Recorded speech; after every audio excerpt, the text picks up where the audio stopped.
was still trying to find out who had my shit till when they found out they had my shit. They had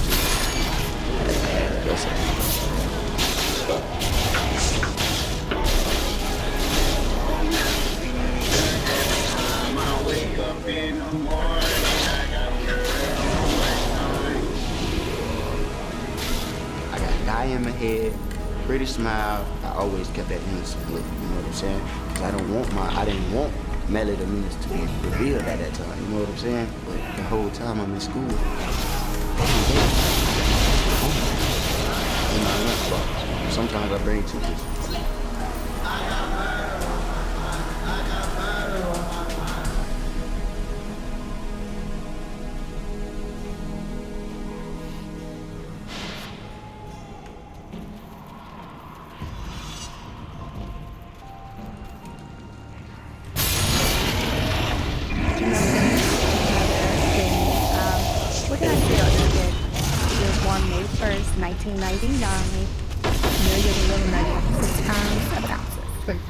Melly's birth has been pretty recent. His mother Jamie had got pregnant at age 15 and gave birth to him in the 9th grade. This was in Elyria, Ohio, and the father was tied to the However, quickly after falling pregnant, Jamie's mother decided to leave him. Like each other and whatnot, hit it off, like just messing around, you know, for years. And then she got pregnant with our son, Melly, and she left. Her mother to go live in Florida, where they're pregnant. For whatever reason Jamie's mother decided to do this, we might not know. But after living with her mother for a bit, Jamie eventually got her own place in the low end of an area called Gifford. Terrified. Like, I was barely responsible for myself, and I'm like responsible for the whole person, trying not to mess them up. Because make you a break. There's really nothing to do. So you gotta keep your head on straight and focus on your education, find something you love, or you're gonna end up in the streets. Those are your options. After moving to that area, Melly made one of his first friends, Christopher Thomas Jr., and later getting nicknamed Junior. One day, met her right there. He was just like, I was like, shit, my mama did me yesterday. Me and his dad, we just motherfucking like, we got the same brain, like, we got bored one day and we just shit all the way behind y'all. We just gonna fight stuff, man. My mom do both sides, like. But they prevented each other from being lonely. Both in early times with no friends. They went to St. Peter's Academy at the time after in elementary school and built a friendship that would last a lifetime. Literally, since Steve would be one of the victims that would eventually end up murdering a decade later.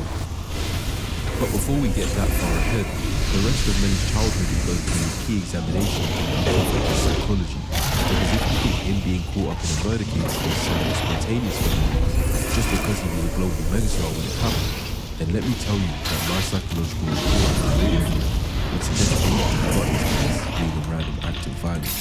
In fact, Melly's fascination with murder started before his age and even reached double digits. I found my first film when I was 9 years old.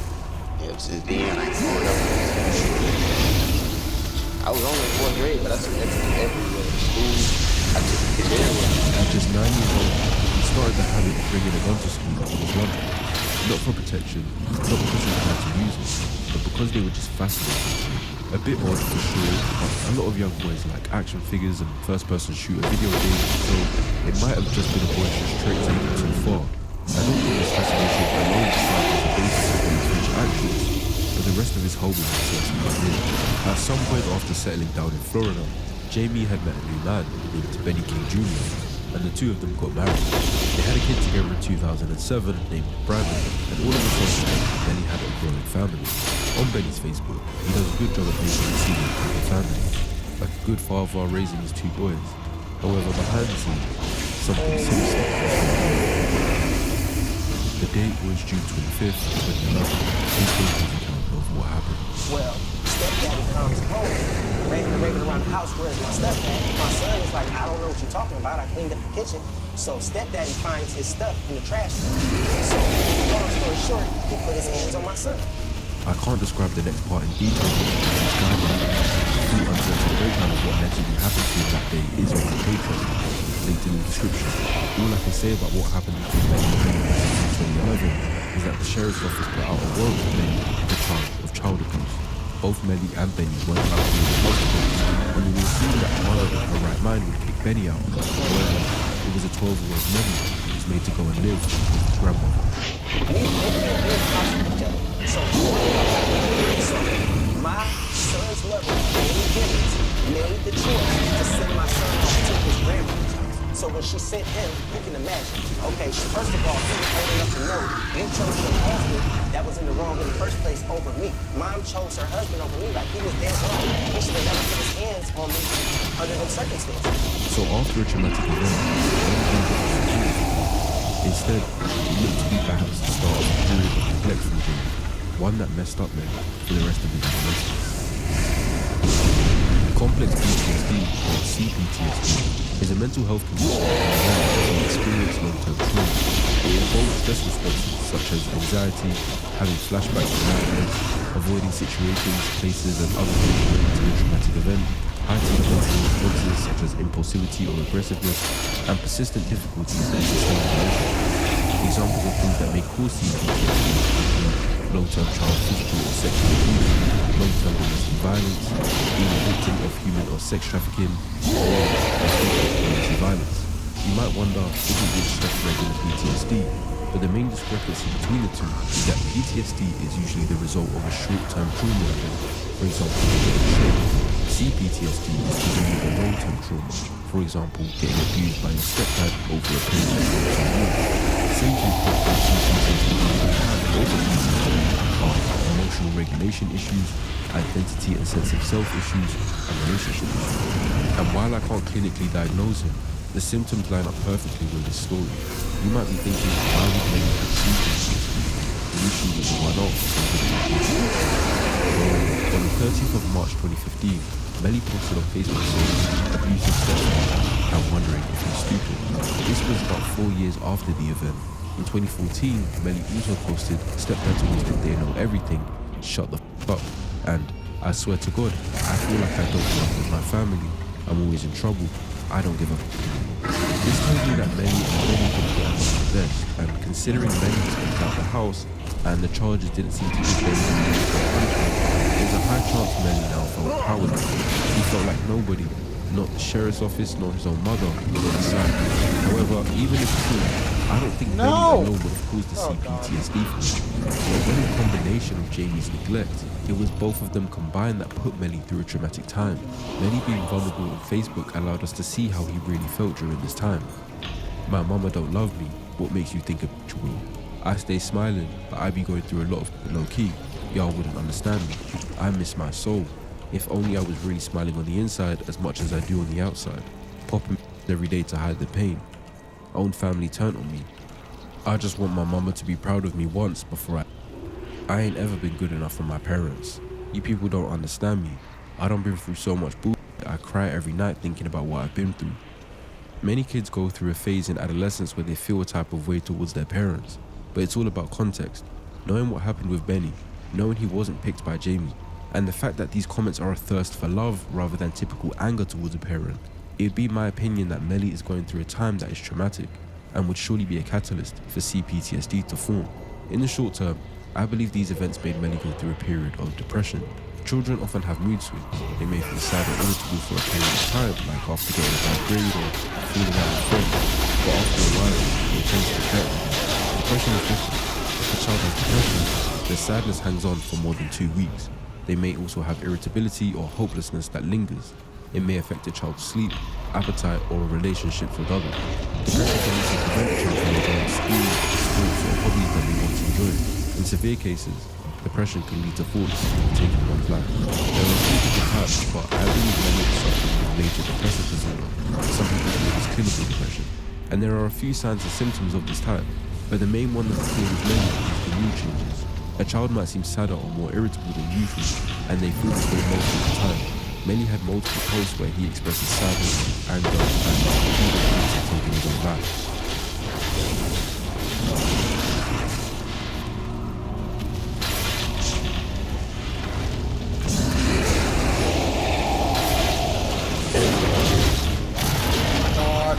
young teenager.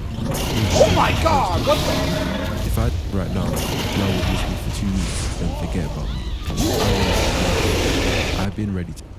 I already know I'm going to hell. Why would I be afraid of a gun? Stop making threats because I swear once you can't come back, and I'm alright with that. With thoughts on repeat tonight. There ain't no point in no more. None of these sound like statements from someone who isn't experiencing extreme sadness. Melly's home life made him feel hopeless. He even admitted that 4 times he actually did attempt to, and he had the Baker Act implemented as an attempt to help him. I've been there before. I used to want to. I really did used to. I got Baker Act. See, this shit y'all don't know about Melly. Like, you know what I'm saying? I got Baker Act like 4 times.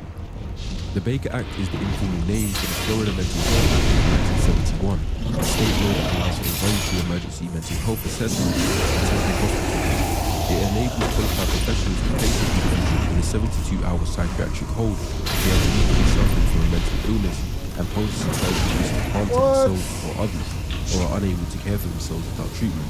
Melly apparently didn't just threaten to harm himself, but he'd bring knives into school and threaten others too. You right here! What? Bringing knives to school and shit. Kind of cool when I don't in school. You know, I did some terrorist type shit. There, like, what the fuck? You said terrorist. Did you? Crazy. I'm crazy. I was about to. Oh shit. Oh shit. I believe Melly develops major depressive disorder as a result of feeling unloved. If your own parent won't love you, your dad's replacement abuses you, and you feel lonely, it's a mountain to climb every day to find joy, and he was unsure of how to express that as he had no one to listen to him. That's why his friends were so crucial, and why he loved them so much. Around middle school, he met more friends, and his circle grew bigger, but the notable ones that are key to the story were Anthony Williams, who went by Sack Chaser, and Cortland Henry, who went by Portland. Alongside Juvie, who was still by Melly's side, they would form a group called Y&W, which stood for Young World. You feel me?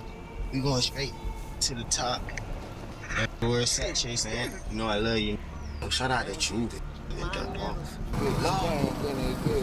What you gonna be playing, boy? Get your ass spanking, boy. Got you dirty in my lap and come and spray your stupid boy. They gon' belly. Hey. This new family gave Melly a new sense of belonging and allowed him to stray further from the depressive state and make him forget about the situation at home.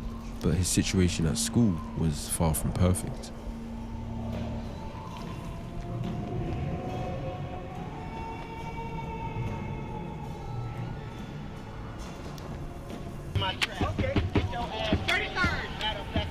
High school seemed like an interesting period for Melly. It was definitely a struggle where he was both trying to fight demons but also make something of himself. He never took a liking to education as far as I can tell, and a big factor that could have been contributing to this is Melly's ADHD. November 2014, I might be on my ADHD medication all week, so don't say to me, I might be a demon. They put me on 4 different medications to keep me on. ADHD stands for Attention Deficit Hyperactivity Disorder. It's a condition that affects how your brain works.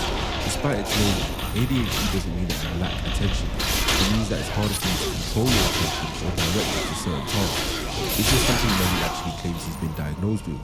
He said he's had to take medication for it, saying he was given Ritalin and Adderall as medication from as young as 7th grade. Well, you're not diagnosed with bipolar or anything. Yeah. So you was coming up and they like put you on you was on like Addies and shit? 12 months straight. Adderall, baby. So you were a kid doing that shit? That's correct. What age did you start on Adderall? 7th grade.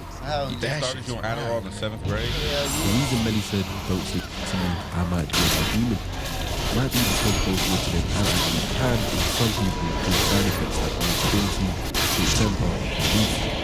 And this would be on top of what I already believed he was going through emotionally, symptoms consistent with CPTSD and depression. You can only try to understand his mind trying to keep it together unless you've been through something similar yourself. ADHD has a strong genetic basis, so it's not something that's simply caused by one bad event in childhood. In Melly's case, it's more likely he was predisposed to it and then had to manage it on top of everything else going on at home. But it helps to know what he was going through. People with ADHD experience 2 types of symptoms. Inattention symptoms. These symptoms affect your ability to focus on tasks and complete it from start to finish. You might put off tasks that require focusing. You might also seem distracted when someone's talking to you and lose control. Hyperactivity and impulsivity symptoms. These symptoms affect your ability to sit still or feel comfortable staying in one place. You may also have trouble waiting for your turn to speak or do something. One of the major issues that arises with ADHD is everyone is understanding, especially when it comes to the school system. If the ADHD is being managed or the teachers are unaware, the kid just gets labeled as a bad kid who doesn't pay attention or focus on tasks. This can turn into a self-fulfilling prophecy as the bad kid, resulting in them caring less about school and finding unpleasant. So between having a turbulent home life and having a disorder in school education, Melly's self-esteem is probably much lower than it appears. However, when you look at social media during high school, aside from the posts already shown, it seems to be a charismatic and confident one, making up trends, flirting and dating, and being very active on social media in general. I believe this may have been a replacement, almost creating a new persona to forget what was going on at home. And that's why sometimes two days at a time when he would post suicidal posts on social media, then the next day be all charismatic again. The charisma wasn't fake, but it was a way for him to stop feeling powerless. Even musically, in future interviews he claimed, I always knew I was going to be a star. Dude, that is and so that's what I wanted to be. Which I believe was because he needed to be something big and popular to override feelings of worthlessness and shame. His first attempt at music, at least on what I could do up, was his LOL freestyle group in SoundCloud in July 2019 at 18 years old. Freestyling, no doubt. Freestyling, yo girl at my crib, and you know she free balling, niggas be tripping, but never be body, you be talking all this shit and never happy. A year later, Melly would get behind the mic alongside a different set of friends, a group they'd formed called Ghost Boys. Say that you trust me, say that you different, not even words. Melly had his songs posted to YouTube, and they even attempted live performances in their local areas. However, it didn't go anywhere. This attempt at music was all in the midst of his depressive posts, showing he was trying to balance two worlds. Even though it wasn't quite working, the music ambition didn't die, but Melly wanted money, and he'd come up with quite a sinister way to make it. My job was stealing everybody's iPhone around school and jailbreaking them, and then I sell them. His first method was robbing phones off other kids and jailbreaking them, and then selling them. Jailbreaking back in 2014-2015 would have made the phones way more desirable, as it allowed for the phones to have special features like getting paid games for free, having custom fonts, screenshotting on Snapchat without the other person knowing, and many more things that would have been cool to other teenagers or young adults at that time. Not only did Melly just sell the phones, but he advertised his jailbreaking, bypass and underground activation skills on Facebook. So he did technically have the skill set to sell the phones clean. Knowledge of this makes his second method even more evil. I get a lock, you know the iCloud lock? I steal the phone, iCloud lock it, sell it to your ass lock. Then you gotta give me the phone back, because you're gonna think I'm gonna unlock it for you, then I'm gonna drive off. Keep doing it. I made like $1,800 a week off this shit. Based on his wording, it sounds like what he was doing was roughly this. Step 1, Melly robs someone at his school for their iPhone. Step 2, he advertises and sells the phone that is already iCloud locked. The buyer hands over the cash. Step 3, the buyer realizes it's still locked and can't be used. Step 4, Melly says, give it back, I'll unlock it for you. Step 5, the buyer hands it over, believing Melly will fix it. Step 6, Melly drives or runs off with both the phone and the money. So on top of stealing phones themselves, Melly was also conning people and robbing them of their money. It's a heinous scam, and with all these hustles combined together, it's plausible he was making $1,800 a week on good weeks, at just 15 or 16 years old. Melly did flex his money online, but I don't think the money was the main attraction for him, because he still carried his gun around these times. And one day, at just 16 years old, Melly decided to use it.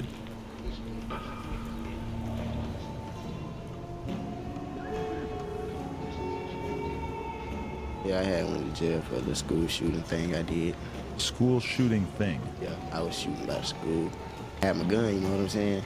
I had brought it to school one day, then he told that I had that bitch at school, and he followed. I guess he had his homeboys follow me, because I was still trying to find out who had my shit till one day I found out they had my shit.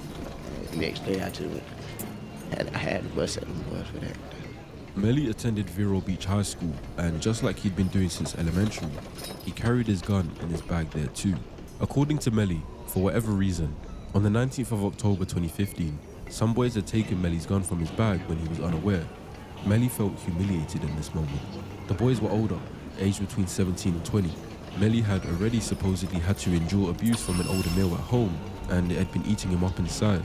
So he now wasn't going to allow himself to be punked by some older boys and let them feel like they had power over him. Melly would take to Facebook that night and express that something was coming. So that once you put your hands on that swivel, ain't no turning back. That beast in me, dog, it's too late. The following day, around 2:26 p.m, just outside of his high school, Melly fired a shot at 3 boys and missed. The shooting instantly made noise in the neighborhood, and Melly would post a link to an article titled "Shots Fired Place Vero Beach High School on Lockdown." Melly would caption the post with a simple, "Oh." The boys would end up snitching on Melly, and he was arrested the same day. Detectives tried to get the truth, but they didn't get much reasoning. Instead, they got a preview of how Melly was going to handle himself in jail.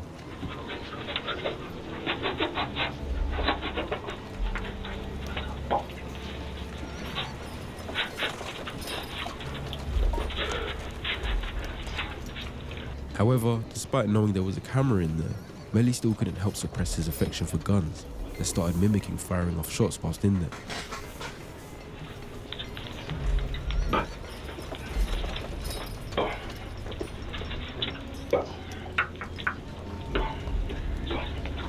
Although not in the first interrogation I was able to watch, Melly did eventually give up the gun's location, and a semi-automatic weapon was recovered.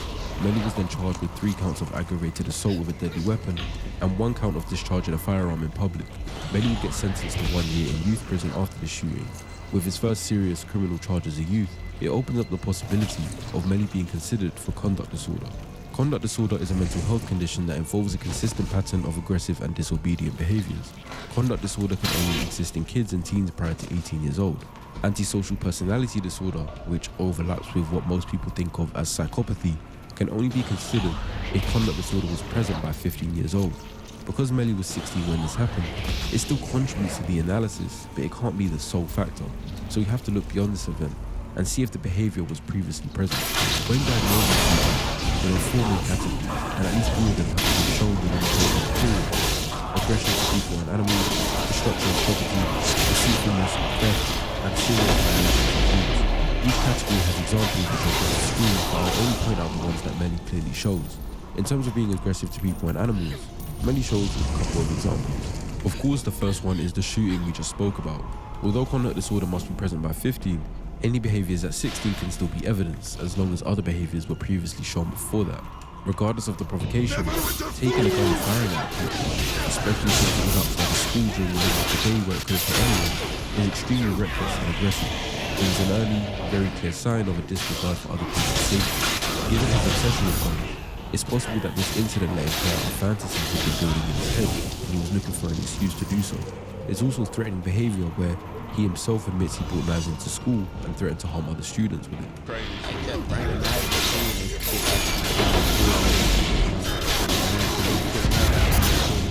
There was also a case in July 2015 when 3 months before the actual shooting where he said, "Don't speak it up to me." This could have been a joke, but if I was armed with the knowledge that Melly carried guns in his lunchbox and that he was potentially depressed and suicidal, and he post something like this, I'll think twice about coming into his club. Which is why, in my opinion, it crosses the line from being a dark joke into a genuinely threatening post, especially in the context of him actually carrying guns into school.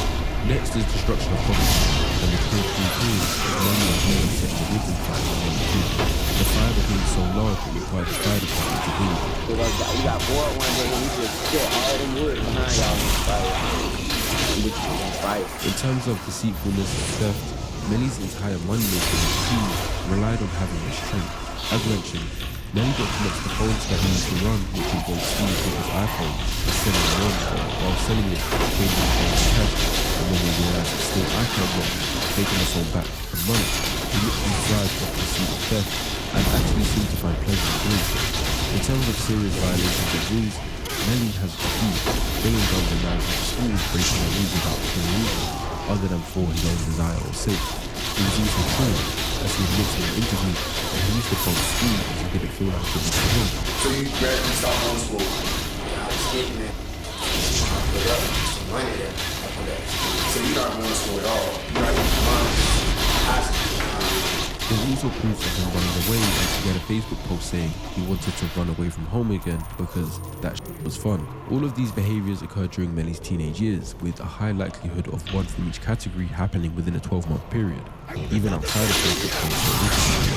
Therefore, in my opinion, I'd suggest it was highly likely Melly was suffering with conduct disorder from a young age. It's not clear why, but it can be documented.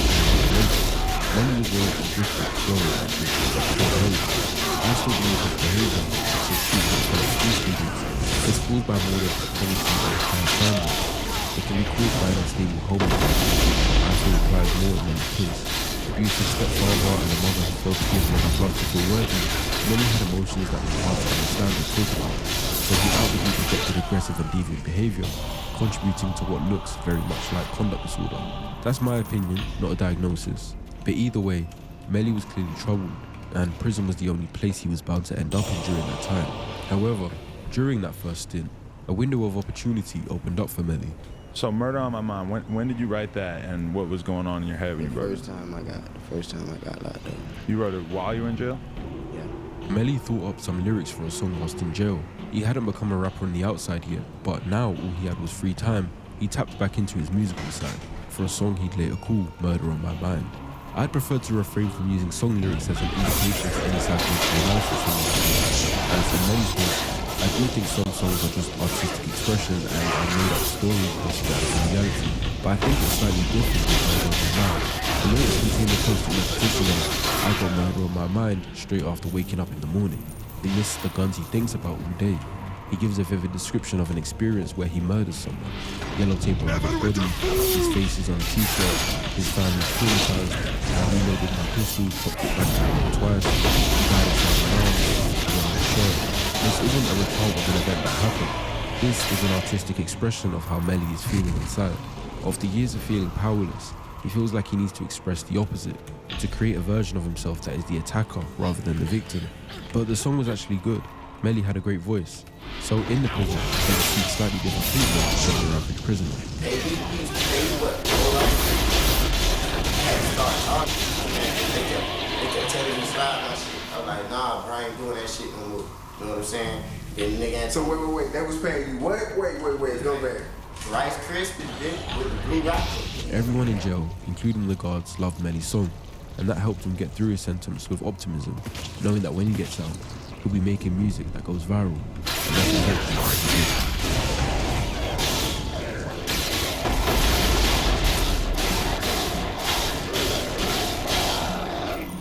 did. Melly served his 1-year sentence, coming out 15th of October 2016. The very next day, Melly would post a video on Facebook.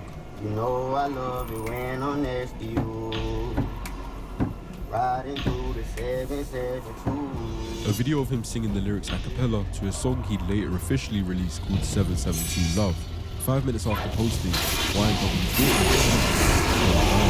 he was right. Well, kinda. The video would get tens of thousands of views. A month later, he posted the official audio of the song. This even caused it to become a little trend.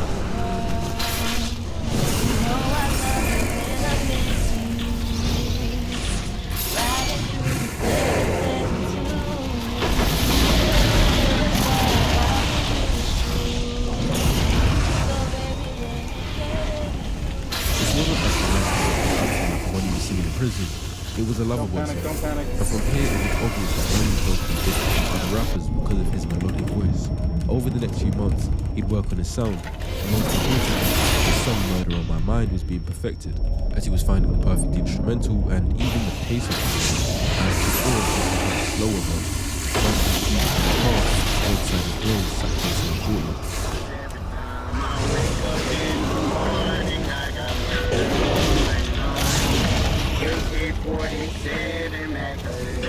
He'd officially released the song in March 2017, He was able to finally release his dark and feeling he wanted to hear, with the creation of the album.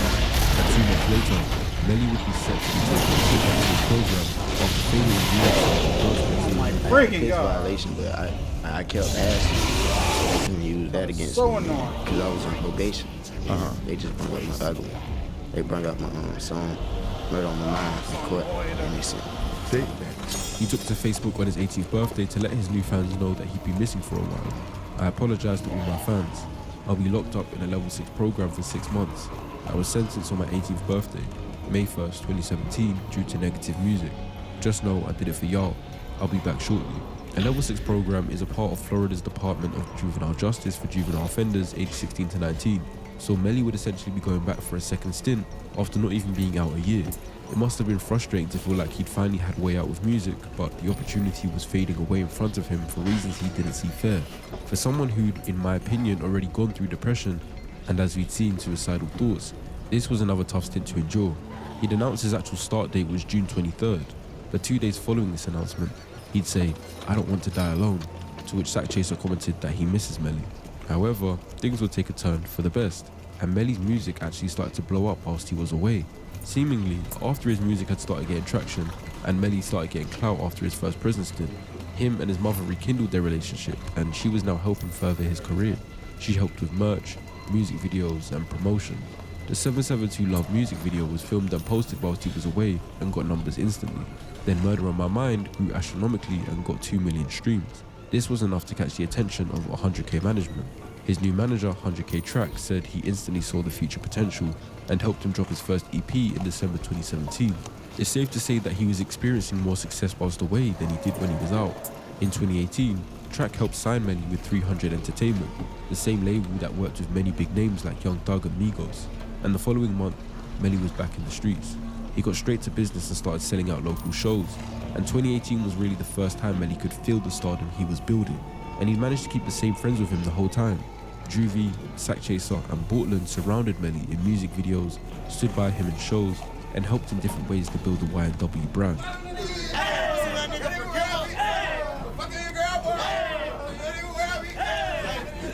He'd even get Sack and Juvie's name tatted on his face. So what you got tattooed on your face? Tell me about it a little bit. You know, I got Sack Chaser right here, that's my brother, that's my twin. Okay. And I got Juvie. Juvie? Brother. Just a lot of your friends who passed? Yeah. Nah, them my kids right there. Oh, okay. My brother right there. My bad. I wouldn't get none of my friends tattooed on my face until they died. Yeah, I'm not a good friend like you are, apparently. Throughout 2018, Melly was growing in different areas. He'd got a new girlfriend, Mariah Hamilton. He'd got a new house.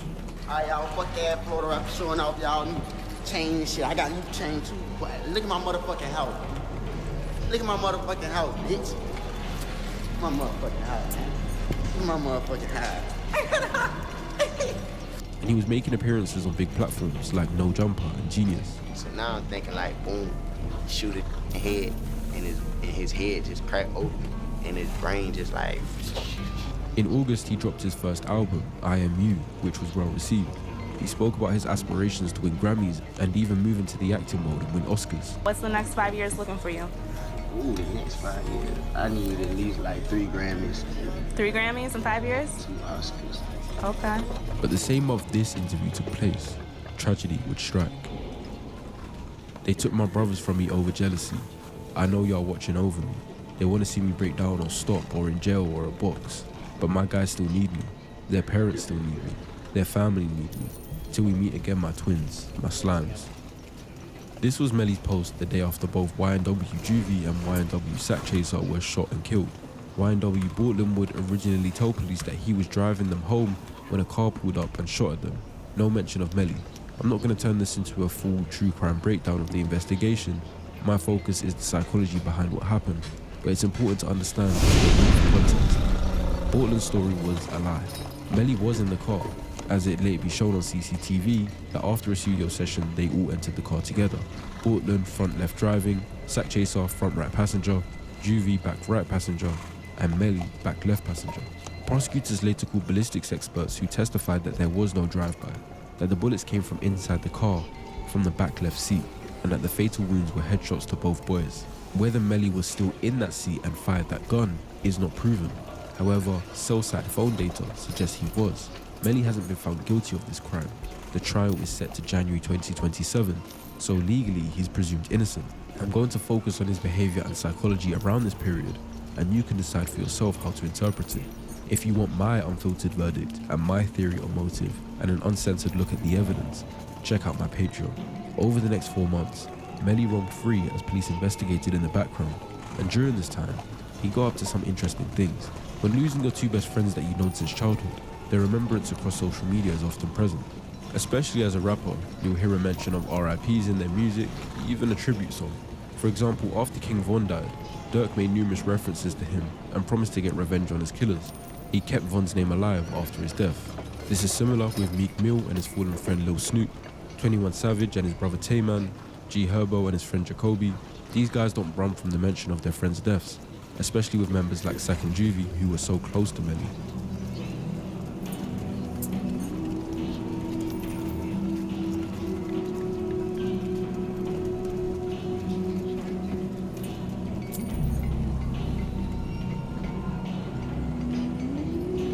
I've watched countless interviews of Melly between Sak and Juvy's murders and Melly's arrest, and not once does he voluntarily bring them up. In a Billboard interview conducted a week before his arrest, the interviewer asks, "I know you lost Sak and Juvy back in October during the shooting. Can you speak on what they meant to you?"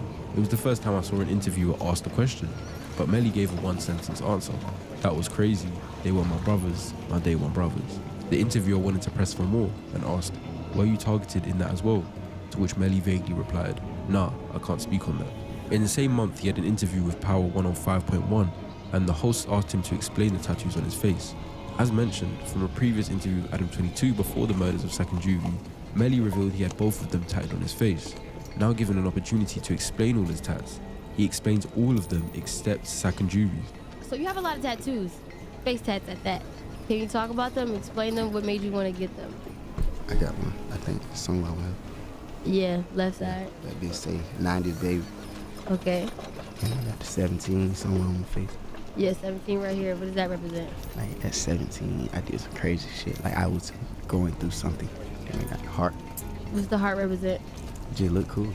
But he'd never brought them up in interviews and was given an open goal here to talk about it, and instead spoke about his other relatively irrelevant tats. He allegedly deleted Instagram pictures of them too. And when it happened, Melly and Kristen had Instagram pages. He went on his page, they went on his page, whoever, took all the pictures down of Chris and Anthony and made it look like they was never existed. On top of this, Melly attended a music video only hours after losing two of his best friends, where he was happily dancing, trying to liven up a seemingly traumatized Portland next to him.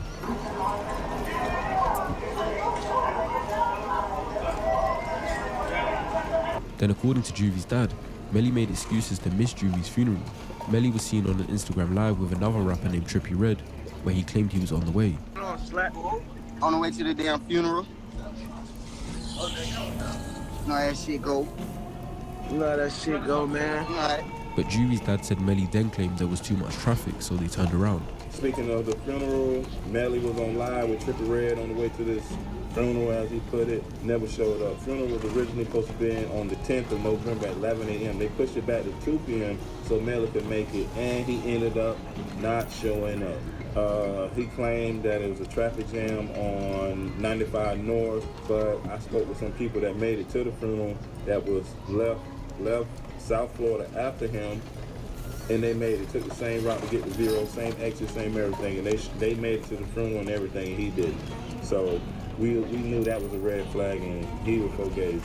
Then, according to Sak Chaser's aunt, for Sak Chaser's funeral, Melly missed the actual funeral part, but only came to the repast afterwards, dancing and handing out t-shirts for 15 minutes before leaving.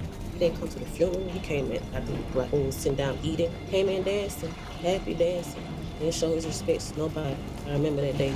He made some shirts for Sak, rest in peace shirts or whatever. Dropped them off and they left. He was probably there, probably like 5-10 minutes. Didn't say nothing to my sister. Didn't come give her a hug. Say, nothing.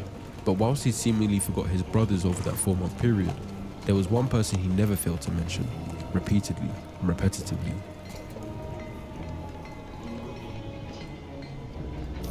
I got dye in my head, pretty smile. I always kept that innocent look, you know what I'm saying? Because I didn't want Melly the Menace to be revealed at that time, you know what I'm saying? But the whole time I'm in school, every day, I got my pistol on me, in my lunchbox. Sometimes I bring 2 pistols. I didn't want Melly the Menace to be revealed at that time. This was the first public mention I could find of Melly claiming to have another side of him. He claimed he purposefully presented himself as innocent with dyed hair and a nice smile so that people never suspected he was the kid carrying guns around in his bag. This was before Sak and Juvy's deaths, as they featured in the documentary that this clip is from.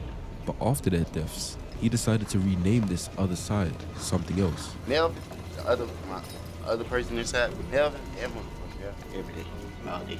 I think that's what people think. Some people think about shoes, some people think about weird, but with the murder on his mind, and I'm like, hey, bro, do you?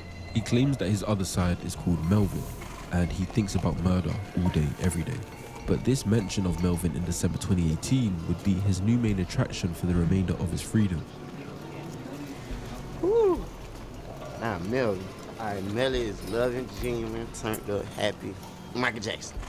Melly is Michael Jackson. He know how to control his anger in himself. But Melvin, I only let him out at nighttime.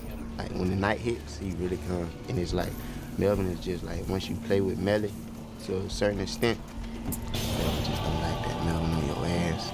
He been inside of me, like he been in, like mentally like inside of me, but I ain't have a name for him. Like when I was in the streets, until one day, he was just, I looked in the mirror, he was like, Melvin. I was like, what the Who am I talking to right now? Am I talking to Melly, Melvin, Mel?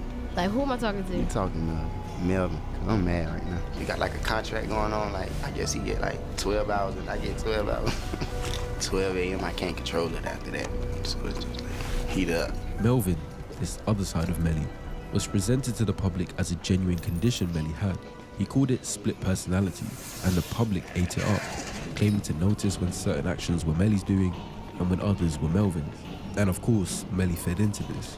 Typically when people claim to have this split personality, which isn't an actual clinical term anymore, what they're actually referring to is DID, dissociative identity disorder.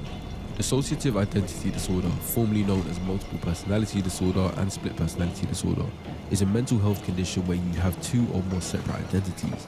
Now, straight away it seems like, well, there you go, that's what Melly has. However, it's a bit more complex than that. Dissociate means to separate or disconnect. People with dissociative identity disorder may experience several different personalities, usually referred to as alters. Each identity may have different behaviors, memories, thought patterns, or expressions. The identities might even have different ethnicities and ways of interacting with their environments. These personalities control your behavior at different times. Memories may not transfer from one identity to another, which can cause amnesia, which is gaps in your memory. The presence of amnesia is often an important symptom that raises concern for the diagnosis. There are two forms of DID. Possession, where identities present as if being an outside being or a spirit to control of your body. You might speak or act differently in a way that's obvious to others. It's an unwanted identity and the personality switch is involuntary. Or non-possession, where identities are less known to others. You might feel a sudden change in your self-identification as if you're watching yourself in a movie, instead of being in control of your speech, emotions, or behaviors. But Melly doesn't really lean into either because he doesn't randomly get possessed by Melvin. He claims Melvin comes out at night or when someone angers him, and he's fully aware of Melvin's thoughts and intentions. The main symptoms of DID include having at least two identities that affect your behavior, memories, self-perception, and ways of thinking, amnesia or gaps in memory regarding daily activities, personal information, or traumatic events, and that the different identities affect your ability to function in social situations or at work, home, or school. So from a clinical perspective, he simply doesn't meet the criteria for DID, especially the amnesia and loss of control. I'm not diagnosing him, but I'm confident in saying that this doesn't look like dissociative identity disorder. Melly seems to embrace Melvin. He frames it as if Melly is the light, Melvin is the dark. Melly is jolly and charismatic, friendly, Michael Jackson. Melvin is dark, sinister, thinks about murder. The thing is, Melly has gone through things that would cause DID, including physical abuse, neglect, and depression. However, the way he expresses Melvin just doesn't align for me. My opinion is that Melvin is just Melly's dark side. Think about the guy who, on the outside, is a loving husband, a family man, holds down a good job, but on the side, he's a serial cheater with no remorse for his wife's or kids' feelings. His characteristics while being a family man are going to differ from his promiscuous prowler side. Think Ghost from Power. The reason I think Melly adopted this dark side was because of his home situation. The alleged physical abuse from his stepfather, feeling unloved from his mother, combined with his fascination for guns from age 9, there's a chance he felt inside like he needed to hurt someone, but couldn't hurt his own parents. That was a step too far. But he'd taken knives into school and threatened students. He'd been suicidal himself and had the Baker Act implemented onto him. And at 16, he shot at 3 school classmates who had stolen something from him. He claims to see demons in his sleep, but I think what he calls demons might reflect him wrestling with the idea of causing harm to others to externalize the rage he feels within. The day before he shot at those boys, the day they took his gun, he put out the Facebook post saying, "So, that once you put your hands on that swivel, ain't no turning back. That beast in me, dog, is too late." That beast he mentions, I believe, is an early reference to what he'd later called Melvin. He feels two sides of himself. One that is a nice kid, but weak and helpless due to suffering abuse, and the other side who is violent and ready to fight back. And it's this one's job to defend Melly. In fact, it may be a case where Melvin is the real Jamel Demons. Melvin is the bullied kid who wants to fight back. Remember how I said that Melly developed a charismatic side of himself to kind of hide the pain back in school? That's what became Melly. Melvin was the real him that felt insecure and bullied and abused and worthless inside. And as a result, that inside version of himself became violent and vengeful. Now he's a celebrity with status and has to portray a certain image. He frames Melly as the version of him that's real, and that Melvin is this side character that is dark and murderous and has these bad intentions. But I really feel like that dark side is the real him that he has to hide from the world, just like he claimed he did back in school times. I think most people have different modes or different versions of themselves. For example, when you're at work, you might be more formal and organized versus when you're at home by yourself. When you're at home, you might have vices or indulge in degeneracy that no one knows about. In my opinion, Melly's other side is just more aggressive and violent than most people due to the mentioned reasons. He just decided to give his two sides a name. In fact, some people believe Melly only came up with Melvin for promotional purposes. In January 2019, Melly would drop a song with his biggest feature to date, Kanye West. This was huge for his brand to be recognized by one of the most successful artists of all time. The song exposed the idea of having different or mixed personalities. Kanye himself is publicly known to be living with bipolar disorder, which is a mood disorder, not multiple personalities. So the track plays into that two sides of me theme that fans already associate with him. But the Melvin persona only had increased mentions in the month prior and the month of the release of the song, which makes some believe that this was in fact just something made up to sell the idea of the song. But before this song actually dropped, Melly had to do another quick stint in jail. Back in June 2018, Melly had been arrested for possession of a weapon as a convicted felon and drugs possession after being pulled over. Nothing happened back then, but they decided to arrest him again based on those charges on January 3rd, 2019, for which he'd only have to serve 22 days. After he got out, he thought the next few months were going to be a movie. He had a tour planned around the US, which was starting in New York on February 11th. He would perform what would now become his final show. Yellow table rocking body is a fucking homicide. His face is on it. As before he could perform his next performance in Washington, D.C.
My fucking lord! Good God!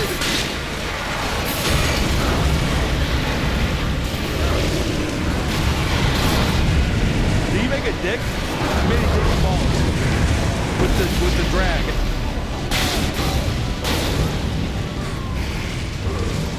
The second half of that didn't even register because of how extremely violent and fast-paced the beginning was. Just one hell of a shot again, my God. I mean, first off, with hands down, Dragon Farm Adventures. Because also in this one, at least they show some of the farm aspect to it. Gathering color book and decor, and what the fuck? And also, it's a played out trope. Dragon Farm really has herself set apart here with the nice, cute dragon picture and stuff like that. Dragon Farm all day. Dragon Farm every day of the week there. King's Choice and Fat to Fit. King's Choice had a pretty strong one. I'm curious to see what their second ad campaign is here. Let's see. Gonna spend the night here. Agree. Hell yeah.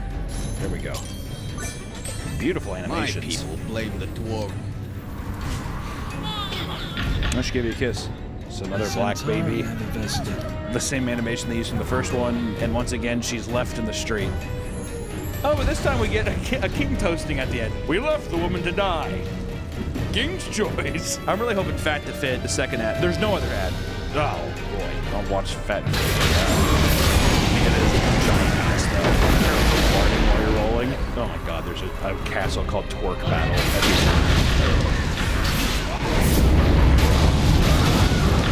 I don't know. I'm lost. Fat to Fit, once again, they're kind of on their own thing here. Big, funny asses whenever you roll, you fart. Handle is a giant castle, a building called Torque Battle. I think I gotta go Fat. Fat to Fit just, it feels like it's on its own. You know, it isn't taking from other shitty predecessors. Fat to Fit is, while yes, it is fat-phobic, at least it's in its own lane. Merger's Mansion or Project Makeover. Now, these are both very similar as well. I'm curious to see how do we delineate these.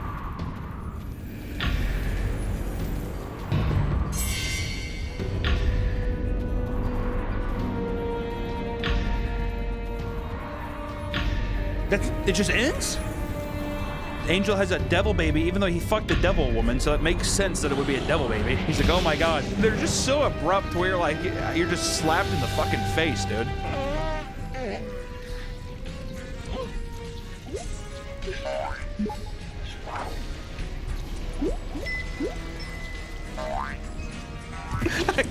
I can't get past the beginning. Was that a fart or a queef? First off, they really don't. So you try to get revenge, you give yourself a buzz cut, and a tiara.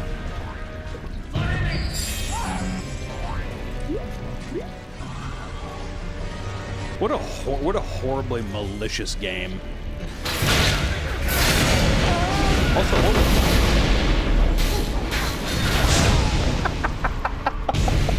To also queef fart, to fart into that instrument would be so loud and so painful. And the guy is just like, and also it's like paprika. It's like paprika and Parmesan cheese queef mist that just goes in his face. And he's like, dude, this one's not even fair. That's so good. Project Makeover wins.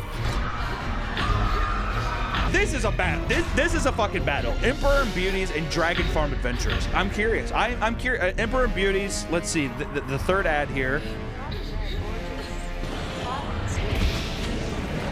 Everybody loves me. Okay. They chose a plus size person and they made the fucking earthquake sounds when she walked. Okay, hold on.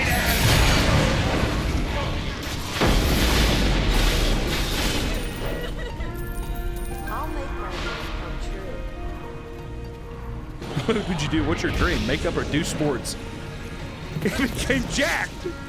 What? This is unfortunate because that's their weakest ad I've seen so far, and this is like being in week 3 of American Idol and seeing the worst song. It's like, I know what you got, but that was not it. If Dragon Farm comes out swinging here, they're gonna be in some big fucking trouble, dude. Let me tell you that much.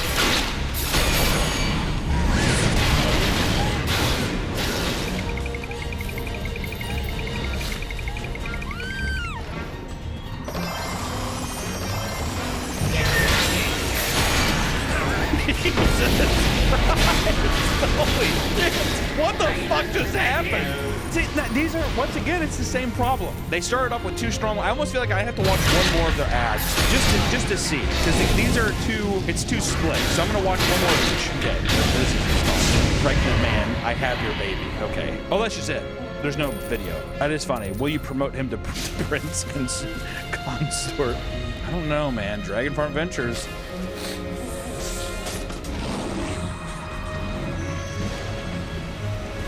Wait. The mom is fucking assaulted. These are 2 good ones at the beginning. I'm curious. Let me check the first Emperor Beauty one again. The first one's just so good. Him hitting his wife and then flying off. That's just crazy. That's fucking crazy. The Emperor Beauties is by far way more heinous. Like, as the war crimes level of heinous shit, I feel like it would be wrong to say that Dragon Farm is crazier than Emperor and Beauties. I have to give it to Emperor and Beauties. I'm sorry, Dragon Farm. I love you, but I'm sorry. I have to give it to Emperor and Beauties. Project Makeover was fantastic. I mean, I don't have to watch it. Project Makeover is gonna stop it. I think there is another one to watch. Let me see. What the? That is disgusting. That is fucking disgusting. Also, in all of these project makeovers, the person that's always doing the makeover just ends up hideous or like horribly sad with how they end up looking. It's very malicious. I mean, I don't have to watch the rest of this. I mean, to start off, also, her armpit sweat is just profusely pouring into a guy's open sleepy mouth. It makes it project makeover. Let's move this to our finals. Emperor and Beauty versus Project Makeover. Project Makeover has one more that I haven't seen, so I'm gonna watch that one. She's totally my type. Which one? The instructor or the girl that has typical gas coming out of her fucking pussy? Which one, dude? And that's it. That's the entire thing. What did you even click? Let it be or join them, and it's just you smirking at the end. You can join them. That is, oh my God. I have to watch the second Emperor and Beauty. I feel like the second Emperor and Beauty's one was pretty fucked too. Let me see. Oh, that was the Black Baby one. That's the one that started the Black Baby trend. And then it changed it. Congratulations, my lord. You have a daughter. Why is she black? But why is she black? That's hard, man. These are both horrible. Let's list off the facts here, because we've seen all of them. Well, let's put up the facts. Emperor and Beauty's abandoning wife and leaving her, and then basically saying she's not pretty anymore, so you leave her. And then it ends with you in the first ad ending on a Gangnam Style dance. The second ad is you have a black baby that you basically mix with chemicals to turn its fucking skin white, like Michael Jackson. At the end, everyone's like, good job, it's white again. And then ad 3 is you're a fat lady and then you get rejected, you run away and turn into a power lifter. And then the last one is you're a pregnant man. Which also, I just noticed about Project Makeover. The first one is all lesbians. I think they might have been all lesbians. Yeah. They're all lesbians. It's always a lesbian couple. It means nothing wrong with that, but it's just delineating them for the rest of the pack. Also, the first one is you're covered, it's like you're covered in mud poop. The second one was the queef.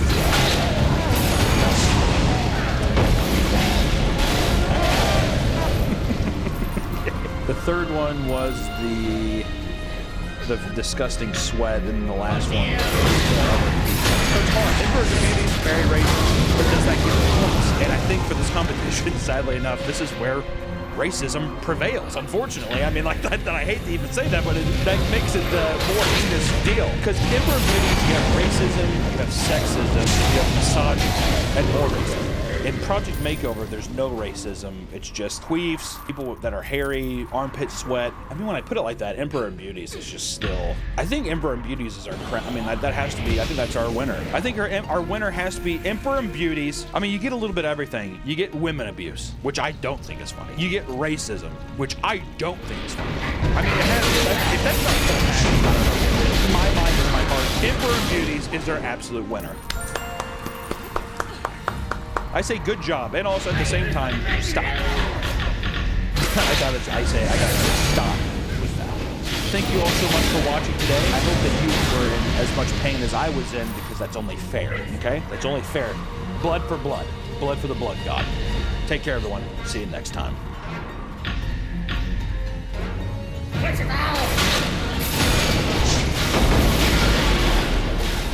We got a Patreon if you want to sign up and help us make tunes to some of the weird sets we make.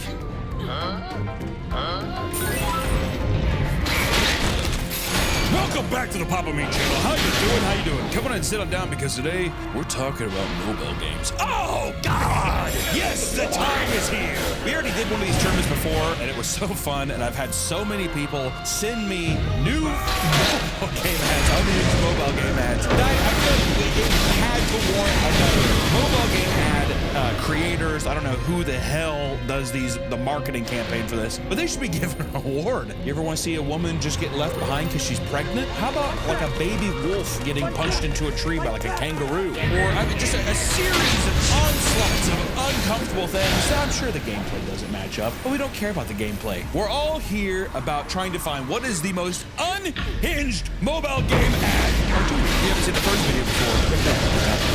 Me and my wife. But without further ado, let's get into it. Today's video is sponsored by Aura. Every morning, I sit down and I have Winslow tell me about what's going on in the world. I say, Winslow, what is happening? It's how I found out that over 2.9 billion records was stolen from the National Public Data recently. The MPD offers personal information to employers, private investigators, staffing agencies, and anyone running background. So yeah, that's nice. The stolen records include people's full names, their addresses, their birthdays, social security numbers, and even essentially everything. These hackers have access to everything about you. And to make matters worse, they've reportedly released this info online. Which is why I use Aura.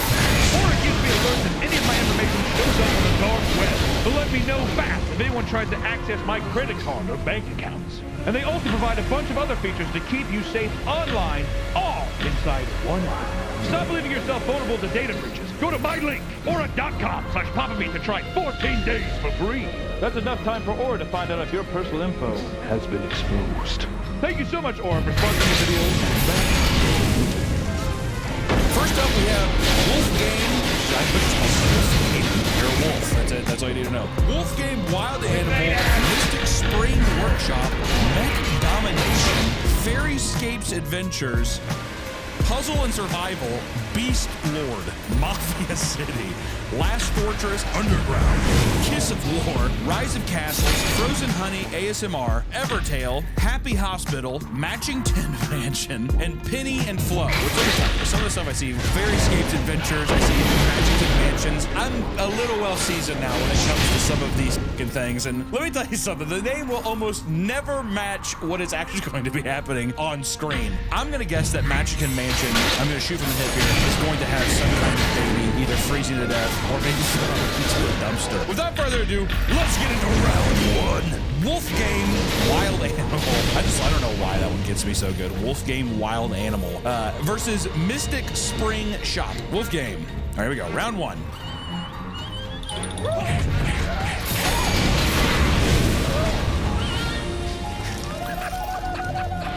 This truly is a wolf game.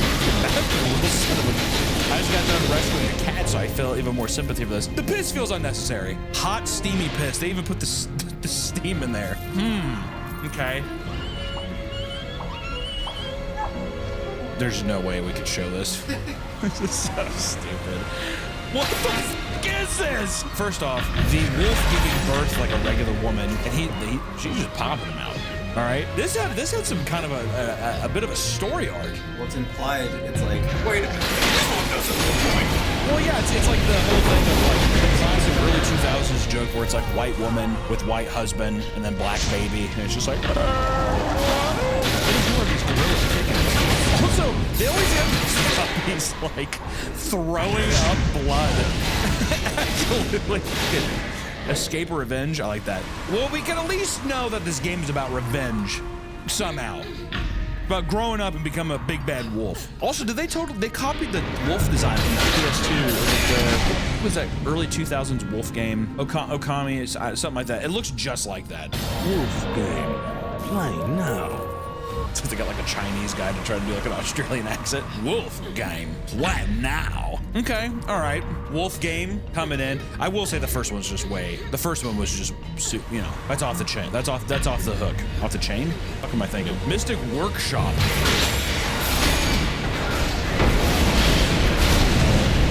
There she is, getting squeezed in there. Oh, there goes her health bar. I'm not gonna lie, I'm kind of cool with this fight.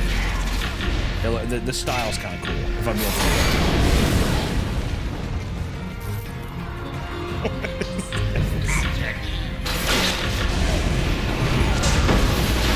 She's taking back shots the whole time, and it's just like Mystic Workshop.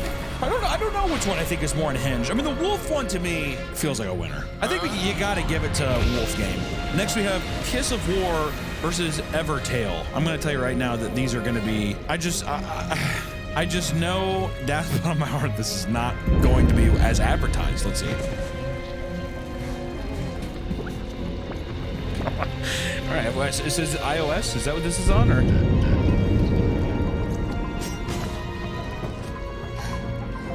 What is this? Electrocute her on the ground. I like how they have to continuously have her ass get popped up and show her like camel toe from the back. How How was that Kiss of War? See, this is where it pisses me off though, because I hate when the fucking games are just like, yeah, you have big robot bitches with their big camel toes popping out from the back, moose knuckles and all this kind of stuff, jiggling asses, and then at the end it's just like a girl holding like a World War II gun. You're like, what the f? That isn't cool. Ah. They really like the faceless robots. This feels illegal. There's definitely some guy on his phone watching this too, and he was just like, oh, it's armor. They're wearing armor. Kiss of War. This fucking pisses me off. This one pisses me off, dude. Watching that is what it felt like. It felt like I didn't like that. But is it unhinged? Compared to Evertail.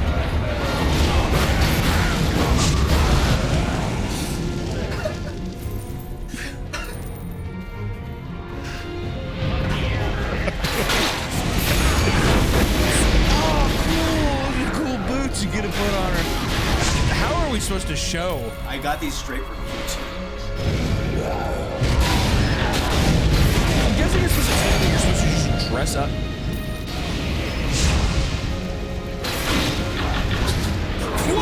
What the was that at the end? What is this game? I mean, this is a terrible, terrible round. Kiss of War, you're just frisking people. At least there's like some kind of element of gameplay, I guess. Evertail, what the f even is that?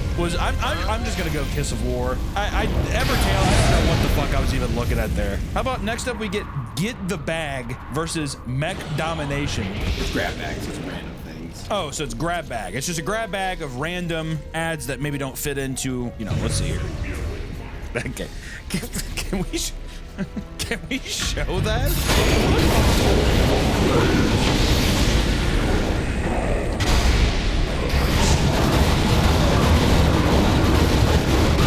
any moderation that happens? Or can you just upload any ad you want? Oh, you can upload any. So they don't have to like, I don't give a you pay us, we'll throw it up. Let's see here. This next one is domination.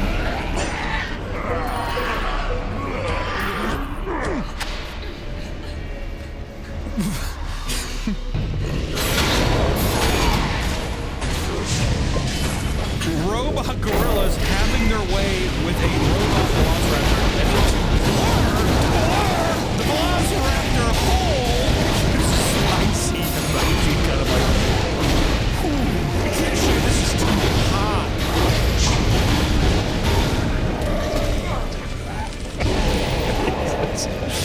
Yeah, why do I kind of want to play the weird infection like game? Also, I like how these companies they get like 3D models and then just reuse the shit out of them. I guess just for cohesion reasons, I'm gonna have to go with Mech Domination. Even though okay, next up we have Rise of Castles versus Fairyscapes Adventures.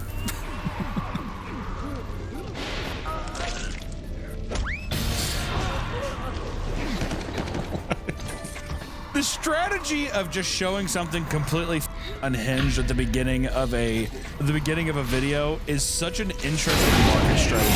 Blinding a guy on a cactus and then he slingshots forward and immediately builds a beautiful home. What is that supposed to tell us, Nick? You work hard enough, you can. You have to push through adversity. Fairyscapes Adventures.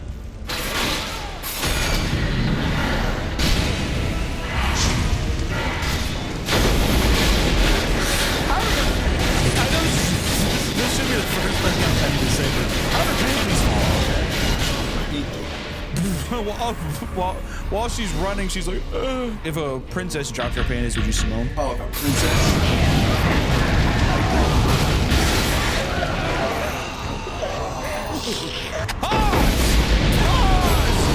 So much going on.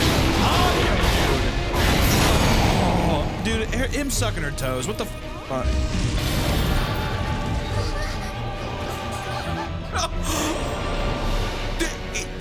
He pushed her over and her water broke? What did she bomb the beautiful forest around her? And her nose is made of gold.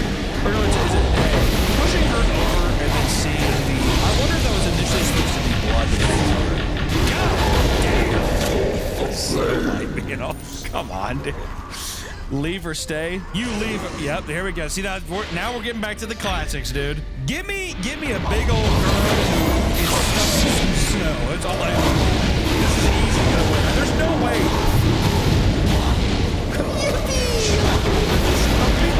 And freeze to death. Fairyscape Adventures, and it shows a pregnant Snow White on the cover. Fairyscape Adventures is going to be difficult. I mean, Rise of Castles doesn't even. Fairyscape Adventures, that's going to be difficult. Next, we have Frozen Honey ASMR versus Happy Hospital. God damn, dude. The art for Happy Hospital is gruesome. It's awesome. Frozen Honey ASMR. My God, what are you doing? This is disgusting. This is disgusting. What are you doing? No. You think I'm gonna eat this? No!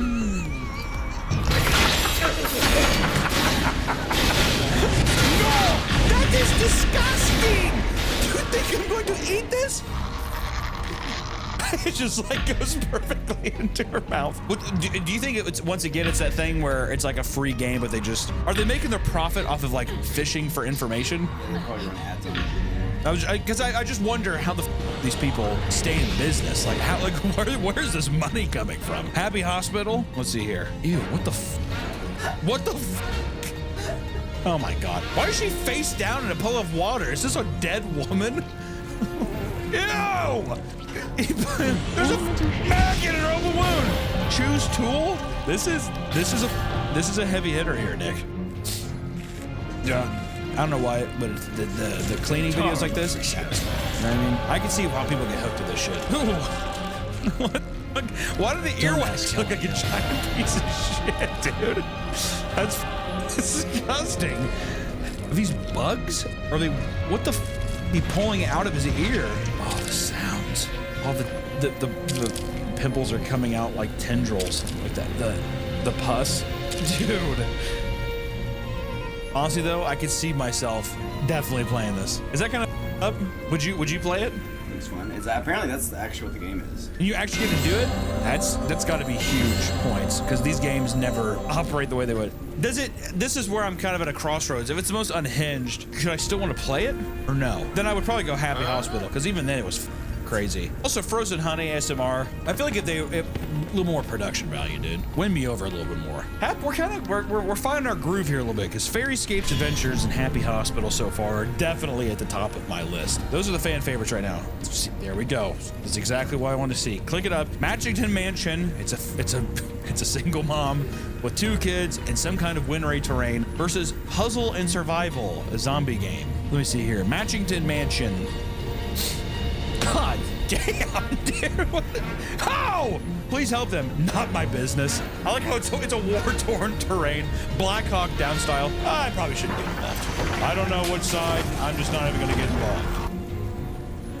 They sprayed and killed all the rats. Oh, better not. Don't breathe in that poison, little girl. They put a bomb in the... Hi!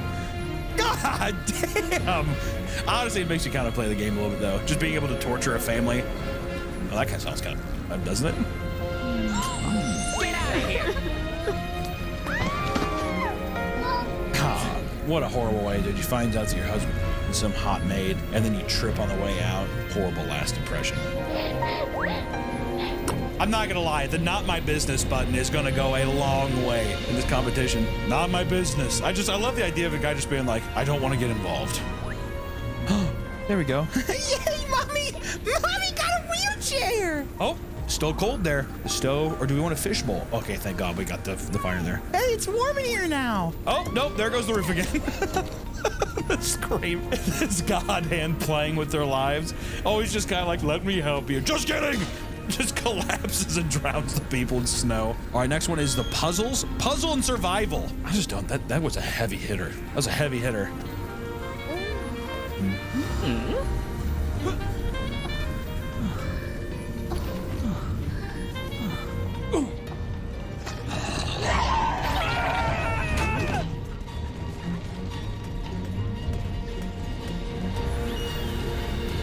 I despise these games, dude. I hate seeing these ads. There's something about having to watch them, like, it'll like, when they just shoot the thing and it does the countdown.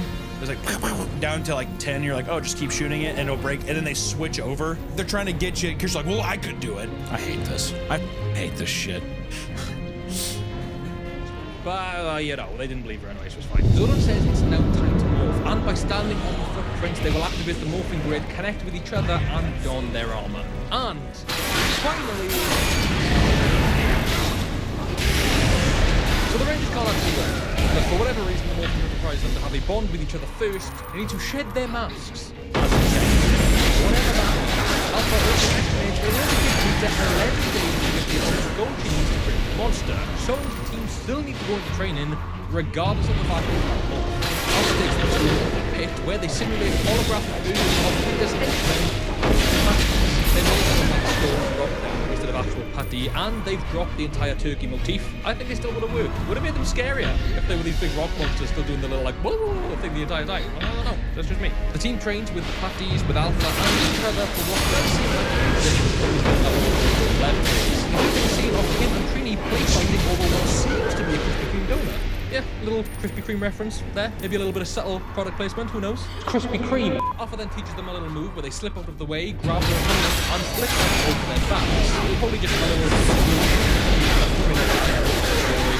ends with Billy obsessing over the location of the Zeo Crystal, finding its location buried beneath a Krispy Kreme. Yeah, okay, Krispy Kreme partnered with Power Rangers for this, and the Zeo Crystal, the MacGuffin of the whole movie, lies beneath it. One can only imagine how it plays. I've seen it. It's been 9 years. The retrospect, be fooling. A new remote then talks about a gold killer running rampant through Angel Grove. So, as a precautionary measure, Alpha 5 introduces the team to the Zords. They take on the form and most powerful organism on the planet. The Zords Dwarf is after being designed, but we'll focus on that later when we get a better look at them. You know, I really like what this film did in explaining why the Zords look like dinosaurs, saying that their alien tech that took the form of the strongest being on Earth when they got there. Those were dinosaurs at the time. We don't presume that this fiction, like many others, existed at the same time as the T-Rex, pterodactyl, and Triceratops. Otherwise, it implied that all of these Zords landed on Earth at different points in time. And I mean, like, millions of years apart. Zack hijacks his Zord,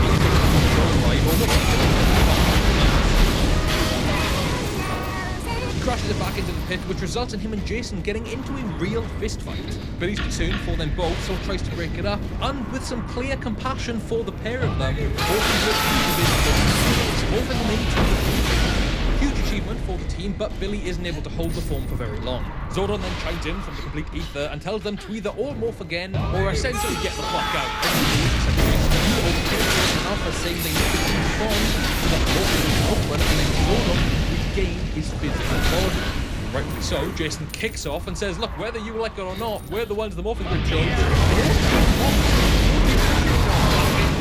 Meanwhile, we can involve in an entire jewelry store and recreates her gold staff using the gold, including what also seems to be a half that's awful. She then starts eating gold, melting gold, and being an absolute alien pervert with gold. Before then, she takes it down and placing the dream from inside it, gaining the power and blowing up the entire building.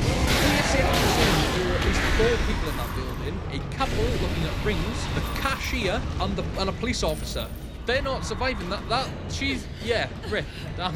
The character of Rita is very weird so far. I love the Green Ranger lore, but the very few moments we've had with her have shown her to be this animalistic, raging creature, when we know at some point she was somewhat sane enough to be a fucking Power Ranger. Maybe 65 million years under the water changes you mentally. Maybe, who knows? Back with the Rangers, they're all sat around a campfire getting to know each other, both making fun of Zordon and opening up about their lives.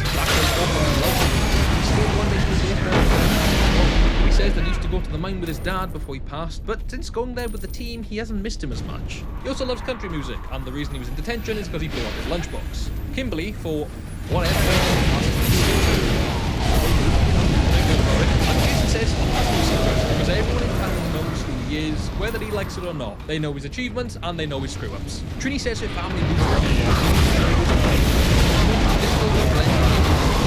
family They don't accept her.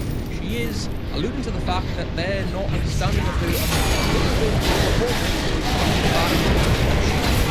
and this may seem to some people just like menial information or padding like fill the characters out a little bit, but it results in Trini asking, like, after all this is done, are we just Power Rangers or are we friends as well? And I will say, you know, the teenagers with attitude stuff from MMPR, they weren't like, they were good kids. There was no attitude whatsoever.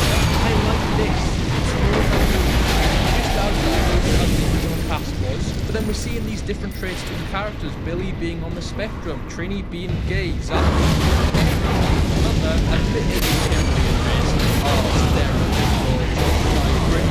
so far, but you know, I like what they've tried to do, at least with Billy and Trini. I like it. Immediately after, we get a scene straight out of a horror film where Rita appears above Trini in bed, threatening to kill her and all of the other Rangers. She then activates what seems to be left of the Green Ranger powers to form armor over her body, telling Trini that she will spare her life if in return she finds out where the Zeo crystal is and then joins her afterwards. I mean, this is a great scene. It implies that Rita Repulsa has some sort of omniscient powers to let her know that Trini is the Yellow Ranger.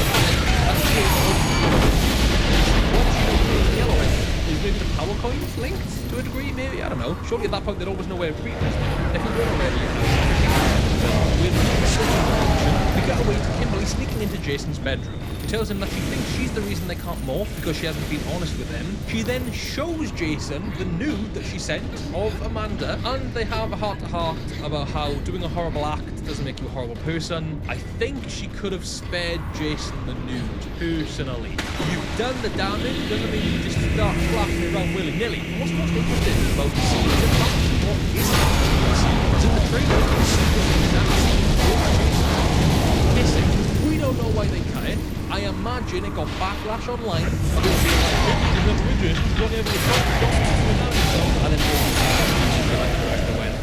We'll just cut that bit out. It kind of doesn't make up for anything in the film. Like, there's nothing else throughout the film that implies Jason and Kimberly like each other that way. Cutting it doesn't really do a lot. In fact,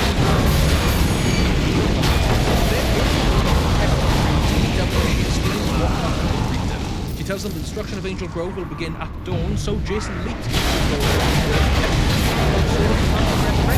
and despite his hatred of Angel Grove, his hatred for Zordon at this point, and for the concept of the Power Ranger,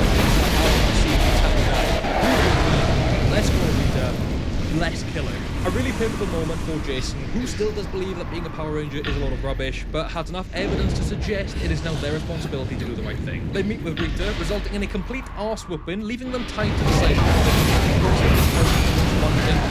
which is the location of the Zeo crystal, and she knows that Billy knows. Billy Well, I feel like the story between, as I said, she knows that Billy knows and begins torturing Zach to get the info from him until the Krispy Kreme. Power of life itself is buried beneath this Krispy Kreme. She goes off to find it. Not before killing Billy. She literally drops Billy to the bottom of the sea and leaves him there. The Rangers also force him to go into the shop, but when they finally manage to Billy, it's too late. It's a very emotional scene, soundtrack to a cover of Ben E. King's Stand By Me. The team carry Billy back to Zordon's ship and plead for help. Zordon says there is no way to help. Even Alpha doesn't know what to say at this point. What followed is honestly a beautiful scene, where Jason says it's all his fault and that he would trade his life for Billy's in an instant. I would trade my life for you guys, and then Trini says so was I, Kimberly says so would I, and they have that sort of conclusion that this isn't the end and they still need to be Rita, so that just so that Billy didn't die for nothing. Kimberly takes someone of the lead, and they now have to kill Rita in honor of Billy before the morphin grid begins to open up. Zordon disappears, believed to have stepped through the grid, before reappearing in the ship's wall and saying only 1%. Billy, coughing up water, having been resurrected. The team have an adorable moment with each other, with Zordon officially handing off leadership and the role as Red Ranger to Jason.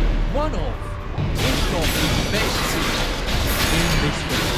No doubt, Billy sacrificing the team fully come to terms with the relationship they had with each other and how important friendship is, which then allowed for Zordon's sacrifice, completing his arc for the film in realizing the power coins in fact did seek those who were worthy, and the Morphin Grid is truly never wrong. Except for That feels in poor taste now that I think about it. Generally though, we'll fully break down these characters later, but Billy has had the biggest role this entire time. First of all being the reason he comes from, then being the most determined to be a hero, then being the first to morph, then finding the crystal, before ultimately being the reason why the team connect to the grid. Which, speaking of, I think, finally, it's morphin' time.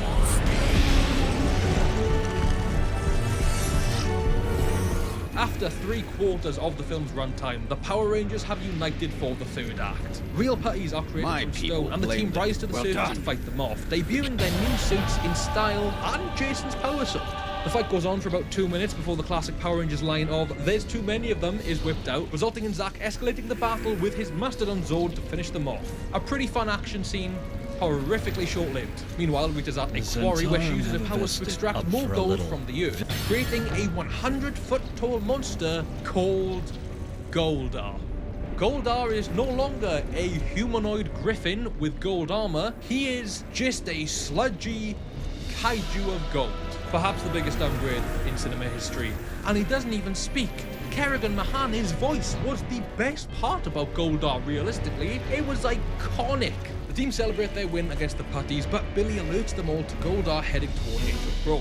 Their visors and mouthguard disintegrate. I don't know what sort of practical advantage this has for them inside the universe. I'd like to think they can see pretty clearly when the visors are on. However, from a production standpoint, I can see why they want to do it. Because you want to show the pretty faces of the pretty actors that you spent a pretty little penny on, and you actually want to see them in the film. I get it. This was actually a concept that existed in the movie, where they wanted to remove the visors and mouthpieces from the helmet permanently so we could actually see the actors. An idea that I'm really glad they scrapped. And whilst it works a little more in the scenario, that's half the fun of a suit, you know? And yes, don't worry, I have many opinions on these suits, but there's a section coming up later. With Rita headed towards Angel Grove, the team rush to their Zords. Some sort of biomechanical seatbelt system locks them in, and 2 alien tech controllers hover towards their hands. And for the first time in the whole movie, Go, Power Rangers!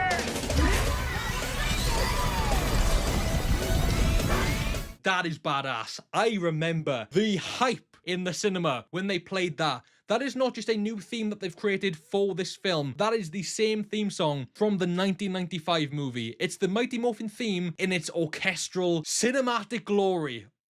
Billy accidentally pilots his Zord backwards, which is supposed to be a haha, silly Billy moment, but I'm more impressed by the fact the rest of them are piloting them forward. Of course, the explanation in MMPR was always that they found it to be second nature, implying that the power coins or the morphing grid itself projects the knowledge into them on how to pilot these Zords. I mean, especially with these suits, I mean, they seem to have the morphing grid actually running through them the entire time, so it makes a bit more sense. So to address the elephant in the room, the beginning of the Zord scene is soundtracked to Power by Kanye West. I suppose it was fitting at the time, and it has aged like milk. Yeah, that's the music of this song. The Zord scene is admittedly hell of fun. They blend into the world pretty seamlessly, and there's a lot of that iconic destructive action we know and love, even giving us a pre-Hasbro acquisition Transformers reference. Jason's dad is out looking for him when he gets into a car accident. Jason notices and is able to save him, giving them a sweet moment together where he doesn't actually know what's going on, but I think that we have the impression that it just reminds him of his son, that type of deal. Kimberly flies Billy into the air, dropping him onto Goldar as he activates some form of energy pulse that knocks Goldar down and hits Rita, causing her to bleed green blood and dismantle his weapons. That's until Goldar gets back up and nurses Rita back to health by infusing her with gold. He manages to uncover the Zeo Crystal, and the team form a line in front of it and do whatever they can to hold Goldar back. He literally sets the Zord on fire, pushing it back into the pit that holds the crystal. The Power Rangers are literally prepared to die fighting for their planet. They disappear into the fiery pit. But of course, anyone who's watched an episode of Power Rangers knows that before the Zords are out of action, they can combine. And as they're pushed into the pit, the Zords start shifting, and through the fire and flames, the Megazord is stolen. Rita screams out to Pat the time that Jane becomes a Ranger. The Zords never actually did that. I'm a big fan of the theory that, in fact, the Zords never did that before. As we know, the Zords took the form of the strongest being on the planet at the time, which were dinosaurs. But when they were about to die, the strongest being on the planet at that time, Goldar, saw the with each other in a way to create the Megazord, to match Goldar to make sure they could fight the strongest being on the planet. Whether that's confirmed at all, whether that's theories that, you know, people have as well, I don't know. It does look awful. Either way, again, a section in the video is coming up with that. It looks ass, but, you know, the theory's still cool. Rita then goes inside of Goldar. The film doesn't really explain why. My guess is that she sort of piloted him at that point, or maybe protection. There's a gag where the Megazord falls over because they don't know how to control it, but they instantly get the hang of it and begin boxing with Goldar. And designs aside, they truly nail the depiction of like scale of the pair, using lots of low angle shots to really ground the action. Though I'll never understand the obsession these films have with crash zooms, especially when there won't be any free giants. Goldar generates a gold sword, but the team used their training from the pit to do the old slip, grab, flip maneuver. Foreshadowing at its finest. They then use the pterodactyl wings as swords to finish off Goldar for good. Rita slimes out of him, absolutely fuming, yelling about how others will come. Jason tells her to hand in her coin and staff and to come with them so that Zordon can figure out what to do with her. She then jumps at them, resulting in another full circle foreshadowing moment as the Megazord slaps her into outer space. Did you just slap her? I did. Weird, right? As the movie theme plays, civilians come out of hiding, staring up at this giant alien machine. And amongst the crowd are two very familiar faces. Honestly, Jason David found the Megazord shots. What a cute little cameo. She really makes the Megazord. Jason returns the power sword back to the ship, not saying goodbye to Zordon and Alpha, but instead see you later.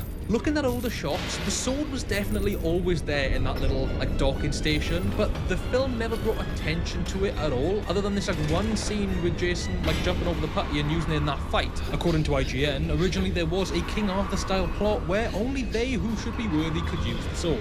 Something that was never cut. Team Captain and his family now what the day is saved for returning to attention, including Trini and Zach. You hear Zordon's voice saying their names to hold down while there have been many Ranger teams before them. Kimberly creates a little lightning bolt logo that the team toss around the room, officially branding themselves as the Power Rangers. And that was the 2017 Power Rangers reboot movie.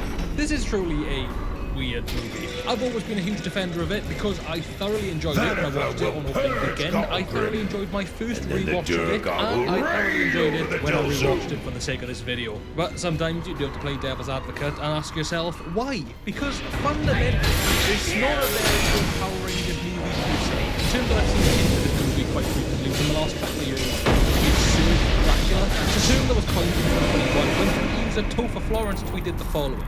Back in the day, if you did a TV show called Surf Dracula, you'd see that fool surfing every week in new adventures. But in the streaming era, the entire first season got to be a long-ass flashback to how he got the surfboard until you finally get to see him surf for 5 minutes in the finale. And that is literally what happens in this movie. The entire film is 2 hours and 4 minutes long. And that includes the end credits and the opening title and everything like that. And they morph at the 1 hour 30 mark. Sure, we got the opening sequence with Zordon and Rita, plus the quick scene with Billy at exactly the halfway mark, 1 hour 2 minutes, but the actual Power Rangers, especially the Black and Pink Ranger, were only seen at the 3rd act mark. During Kimberly and Trini's donut fight in the Krispy Kreme, they were actually meant to gain some like sort of half armor on their arms due to like their bond growing, hence why they both immediately hide their arms under the table. Zach also has a deleted scene where he sits on a lamppost and watches what seems to be one of Rita's attacks in the distance, falling off but morphing on his way down.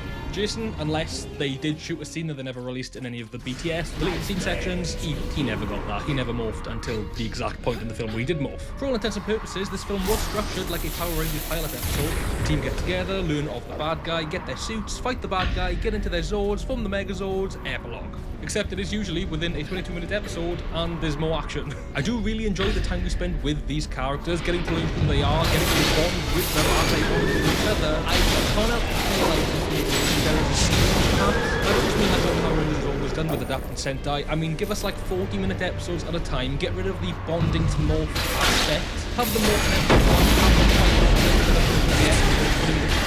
fights, have them learn to trust each other and to be friends with each other and to bond with each other in that way. Maybe that's then how they can form the Zords down the line or something like that. I don't really know how that would work. I personally think the time we spent getting to know them was perfect. By the time they morph, do feel like we know these characters, so as a result, we don't get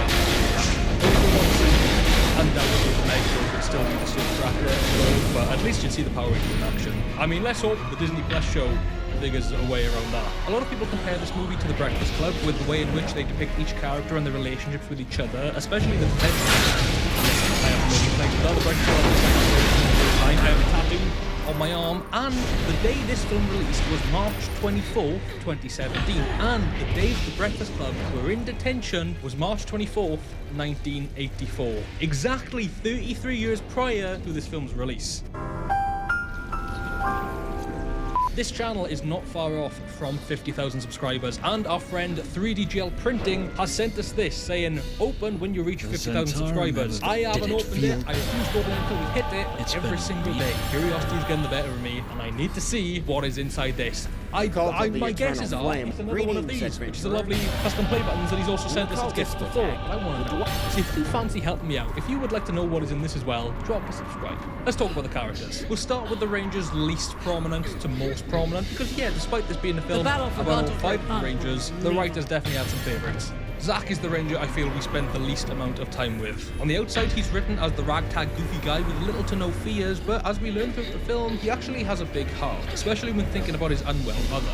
Having Zack living in a caravan or trailer park is something I wish we explored a little more, as we only ever saw him inside the caravan when he was there. I believe Zack to be some form of second in command in the original show, and that kind of shows up in this rendition, but mainly in the form of both Jason and Zack having that alpha male complex with each other during the fight scene. His comedic timing was great throughout the film, which complemented his carefree nature. I just wish we had more time to spend with this version of him. He's also not a dancer, which, you know, not the biggest problem, I guess, but that was always a really fun element to Zack's character in the original show.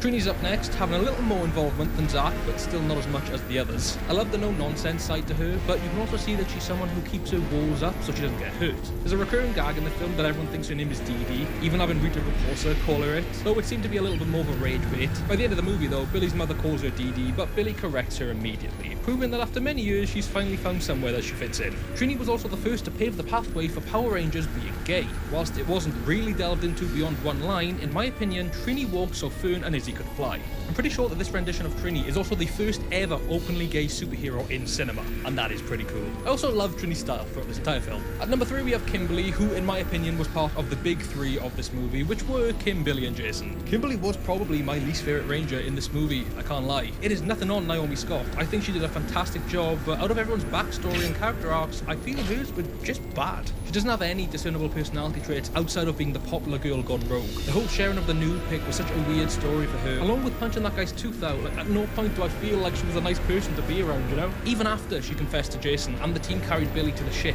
Kim stood out the least amongst everybody who made claims that they'd trade their lives for each other. It's a real shame as well, because Kimberly was great in the show. Sure, she started off with some stereotypical popular girl tropes, but she was always a great team player who grew into a solo hero of her own. It's especially sad that Zack and Trini got such less screen time when Kimberly had little to no story arc. In second place for most favoured by the writing team, surprisingly, is Jason. Despite most Power Rangers and Sentai shows focusing on the Red Ranger, Jason was a pretty standard take on a 2010s teenage hero. He's the school's star athlete who gets thrown in with the type of people he'd never hang out with. The way he protected Billy in detention was peak cinema, don't get me wrong, but it takes Billy dying for Jason to actually give a shit about him. I like how Jason was more open-minded than the others about being Rangers, especially when deciding to come back a second time, and I do appreciate the way he grew into the role of leader. He wasn't afraid to call out Zordon on his narcissism and manipulation, and by the end I do believe he deserved to wear the color red, despite the mistakes he made. And again, that slap is beautiful. And finally, the character that very clearly steals the show, Billy. This was a win for me both at 14 years old and 22 years old, because Billy is my favourite character both in MMPR and in this movie. He has the most growth out of all of them, literally starting the film with 0 friends and despising hugs, and ending the film giving his best friend the biggest bear hug I've ever seen. The joint storyline about him trying to deal with his father's passing but not quite knowing how to feel because he's on the spectrum made for the most perfect story arc where he ends up finding comfort through the team. He was also hilarious, and his excitement for being a Ranger was awesome. He gave off the energy of Cisco Ramon in The Flash. Like, are we more like Iron Man or Spider-Man? Oh, I knew it! We do get armor. Okay, now let's go! Get the guy down, mother... No, that's good. We're like one big sword, like a mama sword. No, that sounds lame. A megazord! You guys don't get this. I got it, buddy. While there is plenty of room for improvement, I have such a soft spot for this cast, and I really wish we got to see more stories told with them. Then of course you have Rita Repulsa, very different to her TV show counterpart, and not the most favourable adaptation of Rita amongst fans. As I said earlier, making her the original Green Ranger makes complete and utter sense both in this timeline and in the original timeline. Honestly, I wish part of the final fight was Rita unlocking the coin's full power and donning the full suit again, though I imagine they originally wanted to save that for Tommy Oliver in the sequel. Elizabeth Banks did do a pretty good job, though Rita was the most tonally inconsistent character for me. She began as this utter demon who would run around killing people for gold, only for the end result to be, in fairness, more like classic Rita with the screaming and the whining. But going from ripping a guy's jaw out to stranding a Krispy Kreme just doesn't pay itself off. I do like one of her outfits in black, can't quite say the same about the armour. It's definitely cool, I just do wish it became the full Green Ranger armour at some point. He's not really a character in this, but as an extension of Rita, Goldar is absolutely else. The design is horrible, and I don't know what possessed them to think that making Goldar a literal gold monster was a good idea, especially when the OG Goldar is so iconic. Fun fact though, for the few noises and sort of grunts that Goldar did make, it was voiced by Ted Tatascio, I apologise if I've mispronounced that name, who also did the sounds for the putties in this, and he voiced lolzz in Cosmic Fury, so that's pretty cool. I like their take on Zordon in this rendition. I think his wall pin-face design is flawed, but taking away the idea that Zordon actively chose teenagers to be Power Rangers makes him more favourable as a mentor.